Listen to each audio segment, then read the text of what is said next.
माँ के गर्भ से जन्म न लेकर धरती से क्यों प्रकट हुई माता सीता, आइए जानते हैं इस वीडियो में। नमस्कार दोस्तों, स्वागत है आपका हमारे चैनल में। त्रेता युग में जब भगवान विष्णु ने रावण के वध के लिए मनुष्य रूप धारण किया, तब वे मनुष्य रूप में अयोध्या के राजा दशरथ और कौशल्या के पुत्र श्री राम बनकर पृथ्वी पर आए। उनका जन्म माता कौशल्या के गर्भ से हुआ था। वहीं माता लक्ष्मी उनकी मदद के लिए सीता जी के रूप में धरती पर आई थी। लेकिन माता सीता का जन्म किसी माँ के गर्भ से नहीं हुआ था, बल्कि उनका प्रकट धरती से हुआ था। खेत में हल चलाते समय राजा जनक को सीता जी धरती में मिली थी। आखिर ऐसा क्यों हुआ था, आइए जानते हैं इसके बारे में इस वीडियो में। दोस्तों, यह रहस्य जानने से पहले अगर आप मेरे चैनल में नए हैं और मेरी वीडियो पहली बार देख रहे हैं तो हमारे चैनल को सब्सक्राइब करना ना भूलें। भगवान राम के जन्म के बाद देवों को समझ में आया कि उन्होंने इतना अच्छा मनुष्य धरती पर भेज दिया जो अपने पिता के प्रण को पूरा करने के लिए सिंहासन छोड़ रहा है। वह व्यक्ति इतने दूर समुद्र के पार कैसे दूसरे राज्य पर हमला करेगा। तब शायद माता लक्ष्मी सभी देवों की मदद के लिए आगे आई होंगी।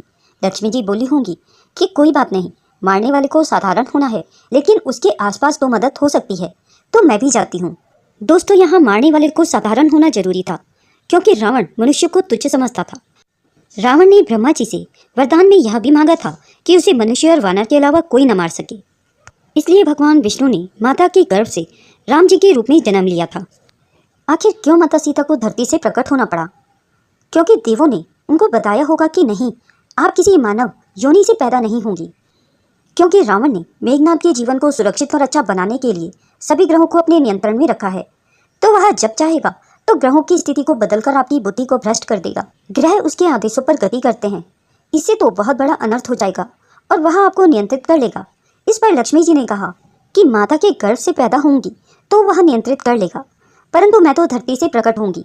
मेरी कोई जन्मतिथि यह समय नहीं होगा तो कुंडली कैसे बनेगी, और जब कुंडली ही नहीं होगी तो ग्रहों को क्या कहा जा सकता है। इसलिए सीता जी धरती से प्रकट हुई थी। दोस्तों, माता सीता के जन्म से जुड़ी कई सारी कथाएं मिलती हैं, जिनमें से वाल्मीकि रामायण की कथा सबसे ज़्यादा प्रामाणिक मानी जाती है। वाल्मीकि रामायण के अनुसार माता सीता के धरती पर प्रकट होने की कथा इस प्रकार है, जिसमें जनक जी को खेत में हल चलाते समय सीता जी शिशु के रूप में मिली थी। उनके जन्म पर वर्षा होती है और मिथिला का अकाल खत्म हो जाता है।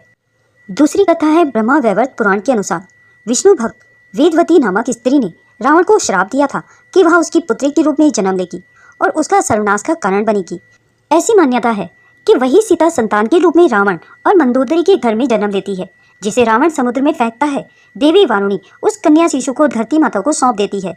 वही राजा जनक की पुत्री के रूप में प्राप्त होती है। अद्भुत रामायण के अनुसार एक ऋषि माता लक्ष्मी को पुत्री स्वरूप में पाने के लिए तप कर रहे थे। तभी रावण पहुंचा और उस आश्रम के ऋषियों को मारकर उनके खून को एक घड़े में भरकर लंका ले गया। उस घड़े के खून को मंदोदरी पी गई, जिससे वह गर्भवती हो गई। उसने एक बच्चे को जन्म दिया। रावण के डर से मंदोदरी ने उसे घड़े में छिपाकर मिथिला की जमीन में गड़वा दिया। ऐसी मान्यता है कि वही घड़ा मिथिला के राजा जनक को हल चलाते समय मिला था और जिस शिशु का जन्म हुआ था वह माता सीता थी। दोस्तों, अगर यह वीडियो आपको पसंद आई हो तो इसे लाइक और शेयर करना ना भूलें।